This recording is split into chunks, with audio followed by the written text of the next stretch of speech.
ಬಳ್ಳಾರಿ ನಗರದ ಕೌಲ್ ಬಜಾರ್ನಿಂದ ಗುಗ್ಗರಹಟ್ಟಿಗೆ ಸಂಪರ್ಕ ಕಲ್ಪಿಸುವ ಮುಖ್ಯ ರಸ್ತೆಯಲ್ಲಿ ಸಂಚಾರದ ಸುರಕ್ಷತೆಯನ್ನು ಹೆಚ್ಚಿಸಲು ಬ್ಯಾರಿಕೇಡ್ ವ್ಯವಸ್ಥೆ ಕಲ್ಪಿಸಲಾಗಿದೆ.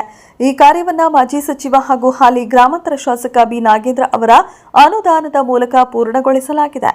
ಹಲವಾರು ವರ್ಷಗಳಿಂದ ನಿರ್ಲಕ್ಷ್ಯಗೊಂಡಿದ್ದ ಈ ರಸ್ತೆಯಲ್ಲಿ ಅನೇಕ ಶಾಲೆಗಳು ಮತ್ತು ಕಾಲೇಜುಗಳು ಇದ್ದು, ವಿಶೇಷವಾಗಿ ರಾತ್ರಿ ವೇಳೆ ವೇಗವಾಗಿ ಓಡಾಡುವ ವಾಹನಗಳಿಂದ ಸ್ಥಳೀಯರಿಗೆ ತೊಂದರೆ ಉಂಟಾಗುತ್ತಿತ್ತು. ಸಾರ್ವಜನಿಕರಿಂದ ಬಂದ ದೂರಿನ ಮೇರೆಗೆ ಶಾಸಕರಿಗೆ ಮಾಹಿತಿ ನೀಡಲಾಗಿದ್ದು, ಅವರು ತಕ್ಷಣ ಸ್ಪಂದಿಸಿ ಕೇವಲ 2 ದಿನಗಳಲ್ಲಿ ಬ್ಯಾರಿಕೇಡ್ ವ್ಯವಸ್ಥೆ ಒದಗಿಸಿದ್ದಾರೆ. ಈ ಕುರಿತು ಕಾಂಗ್ರೆಸ್ ಮುಖಂಡ ಗೋವಿಂದ ಮಾಧ್ಯಮದ ಜೊತೆ ಮಾತನಾಡಿ, ಸಾರ್ವಜನಿಕರ ಸುರಕ್ಷತೆ ನಮ್ಮ ಆದ್ಯತೆಯಾಗಿದ್ದು ಶಾಸಕರು ತ್ವರಿತ ಕ್ರಮ ಕೈಗೊಂಡಿದ್ದಾರೆ. ಬ್ಯಾರಿಕೇಡ್ ವ್ಯವಸ್ಥೆಯಿಂದ ವಾಹನ ಸಂಚಾರ ನಿಯಂತ್ರಿತವಾಗಿ ಸ್ಥಳೀಯರ ಸಮಸ್ಯೆ ನಿವಾರಣೆಯಾಗಲಿದೆ ಎಂದು ಅವರು ತಿಳಿಸಿದರು. ನಮಸ್ಕಾರ. ಇದು ವಾರ್ಡ್ ನಂಬರ್ 29ಗೆ ಸಂಬಂಧಪಟ್ಟಿದ್ದಂಥ ಏರಿಯಾ. ಇದು ಕೌಲ್ ಬಜಾರ್ ಟು ಗುಗ್ಗುರೇಟ್ಗೆ ಹೋಗೋ ಮೇನ್ ರಸ್ತೆ, ಇದು ಮುಖ್ಯ ರಸ್ತೆ. ಇಲ್ಲಿ ಈ ರಸ್ತೆಯಲ್ಲಿ ಬ್ಯಾರಿಕೇಡ್ಸ್ ಇಷ್ಟು ವರ್ಷ ಆಯಿತು ಇದ್ದೇ ಇಲ್ಲ. ಇದಕ್ಕಿಂತ ಮುಂಚೆ ಭಾರಿ ಇಲ್ಲಿ ಸ್ವಲ್ಪ ಆಕ್ಸಿಡೆಂಟ್ ಆಗಲಿ, ಬ್ಯಾರಿಕೇಡ್ಸ್ ಇಲ್ಲದಕ್ಕೆ ಕೆಳಗೆ ಬಿದ್ದಿರೋದು, ಅನಾಹುತಗಳು ಭಾರಿ ಆದವು. ಇಲ್ಲಿ ಸ್ಕೂಲ್ ಮಕ್ಕಳು ಅಡ್ಡಾಡ್ತಾರೆ ಜಾಸ್ತಿ, ಮತ್ತು ಆಫೀಷಿಯಲ್ಸು ಅಡ್ಡಾಡ್ತಾರೆ. ಇದೇ ರಸ್ತೆಯಿಂದ ಜಾಸ್ತಿ ಜನ ಅಡ್ಡಾಡ್ತಾರೆ.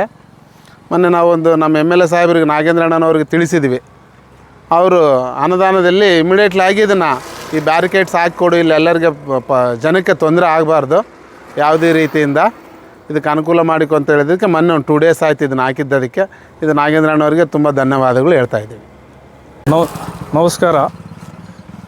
ನಮ್ಮದು ಬಳ್ಳಾರಿಯಲ್ಲಿ ಲೋಟಸ್ ಕಾಲೋನಿಗೆ ಭಾಳ ಸಮಸ್ಯೆ ಇತ್ತು. 2 ವರ್ಷದಿಂದ ಭಾಳ ಸಮಸ್ಯೆ ಇತ್ತು. ನಾವು ಓಡ್ತಾಯಿದ್ದೀವಿ, ಗೌರ್ಮೆಂಟ್ ಕಡೆ ಹೋದೀವಿ, ಆಫೀಸ್ ಕಡೆ ಹೋದೀವಿ, ಕೆಲಸ ಆಗಿಲ್ಲ. ಲಾಸ್ಟಿಗೆ ವಾಟ್ರ್ ಲೈನ್ ಕೂಡ ಅವರು ಶಾಂಕ್ಷನ್ ಮಾಡೋಕ್ಕಾಗಿಲ್ಲ. ನಮಗೆ ಎಷ್ಟು ತೊಂದರೆ ಆಗ್ತಿತ್ತು. 4 ವರ್ಷ ಆಯಿತು ನಮ್ಮದು ಇದು ವಾಟ್ರ್ ಲೈನಿಗೆ, ರೋಡಿಗೆ ಇದು ನಮ್ಮ ಬ್ಯಾರಿಕೇಡ್ ಬೇಕಂತ ಎಲ್ಲ ಆಫೀಸರ್ಗಳು ಹೇಳಿ ನಾವು, ಬಟ್ ಒಬ್ಬರು ಕೂಡ ಕ್ಯೂನಾಗ ಹಾಸ್ಕೊಂಡಿಲ್ಲ. ಲಾಸ್ಟ್ಗೆ ನಾವು ಇದು ಆಗಲ್ಲ ಅಂತ ನಮ್ಮದು MLA ಸಾಹೇಬರು ಇದ್ದರು, ನಾಗೇಂದ್ರ ಸಾರು, ಅವ್ರ ಕಡೆಯಿಂದ ಮತ್ತು ನಮ್ಮದು ಕಾರ್ಪೊರೇಟ್ರ್ 29 ಕಾರ್ಪೊರೇಟ್ರಲ್ಲಿ ಗೋವಿಂದ ಸಾರು ಅವರು ಇದ್ದರು.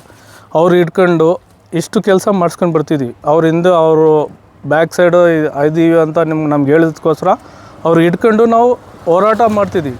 ಈಗ ಆ ಕೆಲಸ ನಮಗೆ ಸ್ವಲ್ಪ ಒನ್ ಬೈ ಒನ್ ಆಗಕತ್ತೇವ. ಈಗ ನಮಗೆ ರೋಡ್ ಇದ್ದಿಲ್ಲ. ಫಸ್ಟು ನಮ್ಮ ಮನೆಗೆ ಬರಬೇಕಂದ್ರೆ 20 ತಿಂಗಳಲ್ಲಿ 25 ಆಟೋ ಚೇಂಜ್ ಆಗ್ಯಾವ. 2 ವರ್ಷ ಬ್ಯಾಕ್ ಸೈಡು ಅಷ್ಟು ತೊಂದರೆ ಇತ್ತು ನಮಗೆ. ಅದು ಈಗ ನಮಗೆ ಕ್ಲಿಯರ್ ಆಯಿತು ರೋಡಿಂದು.